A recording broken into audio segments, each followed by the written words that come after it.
ఎలక్షన్లో ఒక సీటు గెలిచినంత మాత్రం కొత్తగా ఒరిగేదేమీ లేదు. కానీ దానికోసం మొత్తం యంత్రాంగం అంతా ఎఫర్ట్ పెట్టాలా.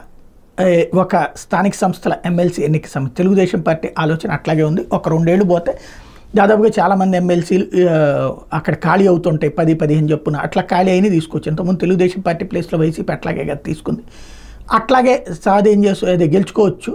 ఇప్పటికిప్పుడు వాళ్ళందరినీ తీసుకురావడం, వాళ్ళకి సంబంధించినటువంటి అన్నీ కూడా కోరికలు తీర్చడం ఇవన్నీ అవసరమా అన్నటువంటి రూట్లోనే చంద్రబాబు ఆలోచన ఉంది.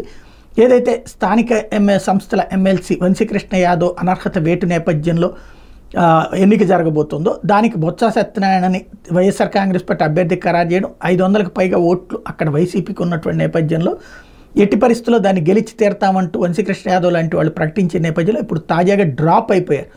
మెయిన్ ఏంటంటే ఇక్కడ బొత్స డబ్బు ఖర్చు పెట్టగలడు, అదే సందర్భంలో ప్రతి ఒక్కళ్ళని కోఆర్డినేట్ చేసుకుని పనిచేసుకుంటున్నాడు.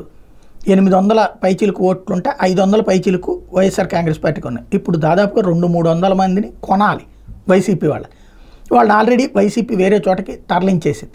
వాళ్ళతో మాట్లాడి వాళ్ళకి డబ్బులు ఇచ్చి ఆ తర్వాత ఓకే చేసుకోవాలి. 15 లక్షల రూపాయలు ఒక్కొక్కరికి ఇస్తే ఒక 300 మంది అనుకుంటే 300 ఇంటూ 10 లక్షల రూపాయలు వేసుకుంటే ఎంత ఖర్చు అవుతుంది. ప్లస్ ఇప్పుడున్నటువంటి ఇప్పుడు మరి వాళ్ళకిచ్చి ఇప్పుడు తెలుగుదేశం జనసేన బీజేపీ వాళ్ళకి ఇవ్వకపోతే మరి వాళ్ళకి కోపం వస్తుంది కదా. వాళ్ళకి ఒక 5 ఇచ్చుకుంటే కోట్ల రూపాయలు డబ్బులు అవుతాయి.